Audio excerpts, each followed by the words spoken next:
is what we just saw on Secret Valley, and then inevitably coming to the Orc base to do his mischief.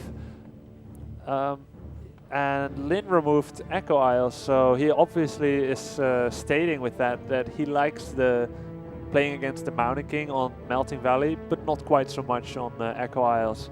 And there's another element in it, because on Echo there is a 50% chance that the starting hero from the human is Mountain King, and there's a 50% chance that it's the Archmage. So he would have to make sure that his early game plan is suitable to counter both. But if you knew for sure what your opponent's going to do, you can do a bit more of a clear-cut counter to that. So it's kind of hard to divide your attention to both. And on Twisted Meadows, there will be no such confusion. There's definitely going to be an Archmage with Militia creeping on the laboratory. We did have a little bit of a friendly banter between the two players just now before the game started, where Lin was basically begging TH not to find a Tome of Experience on this here Rock Golem, and TH saying very casually, no, I need it. I need to get lucky. What is the level of banter between him? I know the sort of level of banter between the average Call of Duty player will range from talking very quickly about football teams to insulting the other player's mother, for example. In Warcraft, there's a bit more of a gentleman's agreement. So I think the Warcraft players are quite docile. We don't really see any bad manners since Todd left the scene.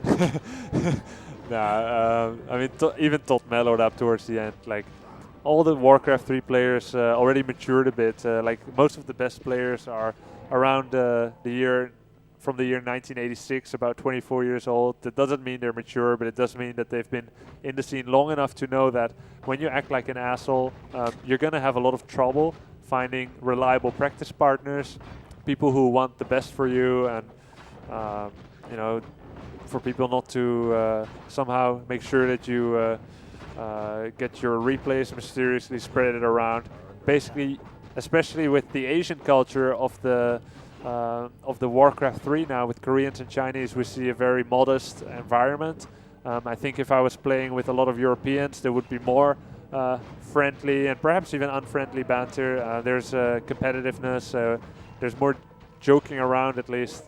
But we see a very modest culture right now in Warcraft 3, where everyone is acting the gentleman. So mostly it's very innocent jokes that are being made, no mothers being mentioned at all, except in the positive sense.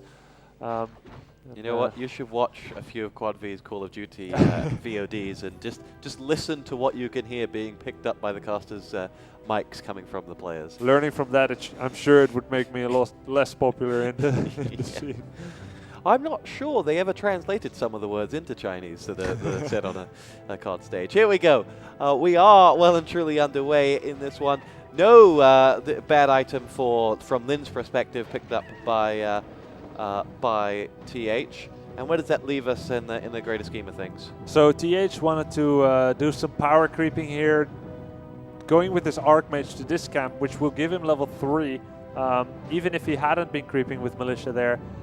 And at the same time, he wanted to creep with Militia here, which, if he had finished both camps completely, would have given him more than enough XP and more resource loss than he would have liked. But he knows that Lin is going to come to either one, and the one that Lin comes to will be the one that Lin can steal, and the other one will be TH's to take. So he was going to get level 3 Archmage from that no matter what. But I do think his cost was quite high in that case. Also, to go back to what happened in the start of the game, Lin crept this camp earlier than usual with just one grunt and hiring the Troll Priest. We saw Fly do it first against Infi in the G League finals from about 3 days ago on the 2nd of September. Fly crept it a little bit better because Lin lost the grunt there, and I tried it myself, but I didn't really like it because I was losing my grunt too, and the same thing happened to Lin. So it did mean that he would get a good item, greater heal pot. He finished it quite fast and was able to creep check the Militia there, and he killed about 2 or 3 of them and stole all the creeps. So we have a level 3 Blade Master here, no boots and not much mana left, so he can't really chase down everything and kill it, as we all love to see him do so much. He will get 1 or 2 footmen. That's quite nice at this stage. He's not losing that much stuff here in his base, not losing that much resources on account of his army being right there when TH came. He's killing some footmen. Troll Priest survives for now, but he won't play a major role in this game anymore as his mana is all the way down to 2. And low life. He does get heal solved. He has pretty nice damage, but his life is so low that he's an easy target for human to pick off. Quite a fast tech there by TH, or should I say Lin's tech is slow. I do think he went up to about 27 food before teching. The usual amount is 23 food, so he made about 2-3 more units than, sorry, 1-2 more units than, no, 2. Okay, he made about 2 more units than usual. Losing his Troll Berserker now. Troll Berserker is very useful in fending off a tower rush or a tower push, because I shouldn't really call it a rush anymore when tier 2 has already been reached. So it's good that TH takes it down. Good for him at least, not good for Lin. One more grunt being taken down. The Troll Berserker not even bothering to come into the fight. Trying to pick off some stragglers, won't quite be able to do so. He knows if he moves in that Troll Priest, he'll lose it instantly. He already lost 1 grunt and a Berserker. Maybe he'll lose another grunt. It kind of depends on how he maneuvers it and whether the Archmage and the Beast will come back, and they are coming back. They pretty much have full life, so there's no reason for them to stay away. They keep sending in more summons. Another grunt died, and maybe 1 more grunt will die. He found the Troll Priest now, the sneaky Troll Priest. His lifespan is even shorter than I could have thought. TH remembers there's 1 more grunt, which is quite easy to pick off. Sending a Quill Beast, first of all, to cancel the solve, and that's money loss right there for Lin. Does he have a Voodoo Lounge? Where is his Voodoo Lounge? His Voodoo Lounge is here. He does have it. He bought Heal Solve again. This grunt could very well go down. Quill Beast moves slightly quicker than a grunt, so he can chase and shoot, chase and shoot. There's no XP denial here. He didn't move it into the creeps. Obviously busy following the Beastmaster and casters, so that's more experience points for TH as he's level 3.4, level 1.4. 1 caster killed by Lin. Blade level 4. That's quite nice, but just a blade, contrary to popular belief, cannot win a game. He doesn't have enough tech units yet. He's at 26 food now. His first raider will come in soon, but without ensnare. Walkers are a far cry from being finished. More and more casters coming out, 3 casters. Now, from TH's perspective, he's making a different shift than what he did in map 1, which you enjoyed so much. Talk us through his sort of mindset behind that. So none of the games that TH played so far have been similar to another that he played.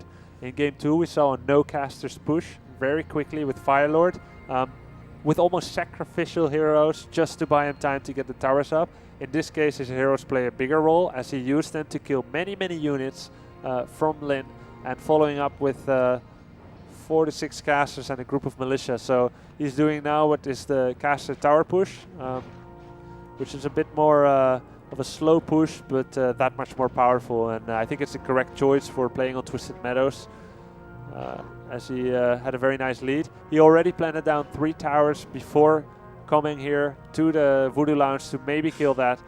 He's choosing not to waste his time now on killing the Voodoo Lounge, instead choosing to protect his towers.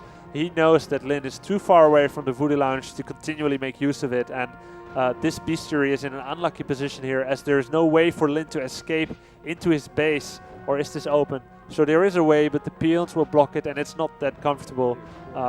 With a lot of summons here from TH, 6 casters against just 1 Wyvern, and he's not making Spirit Walker yet, or more Wyverns. He is making a Demolisher, but it's going to be very difficult for Lin to somehow keep his head above the water in this game.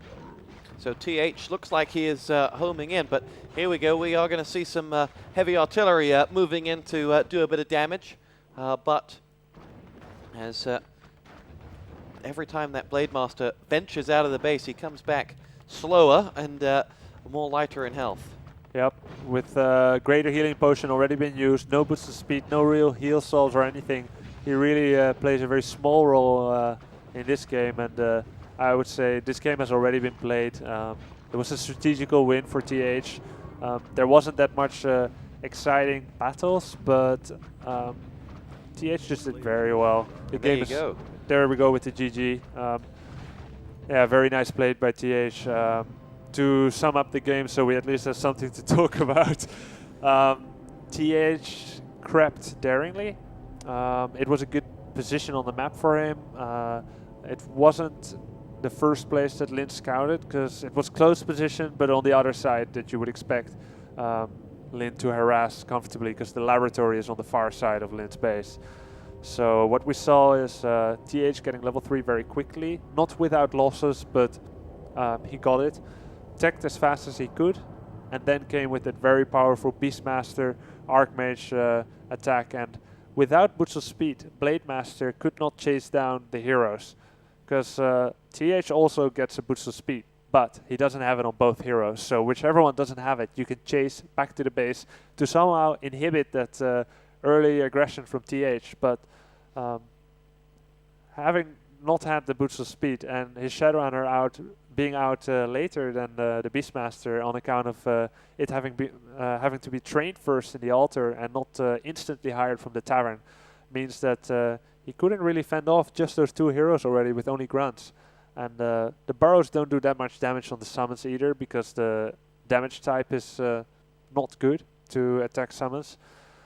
So after killing all those units and boosting his own experience, killing Lin's army, even when his support army would come out, Raider and Walker, without grunts you have no real damage, it's only the blade.